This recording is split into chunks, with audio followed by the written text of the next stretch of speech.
Daw hindi na niya mo ang gapitik sa tunsubong, basi bala makagamo pa ang aton nga relasyon. Mga wala pulos nga bagay gusto git inchindihon, ikaw git permi ang rason sang sakit sang balat tiyag. Nga asimo ko na to pa wala ko man gin pangabay ang relasyon nga ging sugudan permi na lang git inaway. Ni hindi na mag-abot sa punto nga wala na ni ginapilit ko ibato biskan kapoy mag-inchindi. Kung kabalo ka maglinong tani hindi na matabo, pili mo magpalayo biskan daw ako na ang masubo. Nga abala sa kun balik ako tanan ginbalikan ako, nagani galuhod ako pa ang ginhalinan. Wala taman ka ginapilit nga ako palanggaon ng sakod lang gidyabitani imo nga pabalikon. Ang pagpalangga nga tawag hindi mo gani mapakita, kasakit man na balagi na dinay mo nga kita.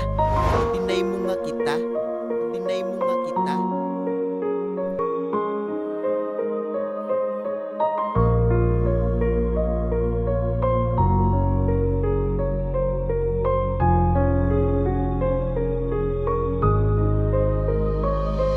Ginaisip ang segundo nga sunod-sunod labay, isa ka oras naging lalis daw hindi pa magtawhay. Ang amo ni gagamot to daw hindi nagid niya mo, nagsugod pagid ka mo nga daw hindi nagida mo. Di na ko magbasol si mo kung ikaw mapalayo, kay sa bulsa kag palad mo di mo ko da mapaigo. Abi mo malaot si mo kung siya ka maupod, hindi na ko pagkulit hadlok na ko di malubog. Wala na nayaga effect ang himutad mo paturong, lain na kuya pagbalik pagpalangga ko pa urong. Tama na to tapos na ni hindi na ko pagbaliki, hindi na ko magpakamater nga ginaasi-asi. Nga asya ang gibalik dariman ko di sa tupad nga asa kon tanan balik biskan ikaw may ginlabag. Ang natabo sa tunduang nga daw hindi na ko maghulag, nagbugtaw na ko sa adlaw nga hindi na ko hangag.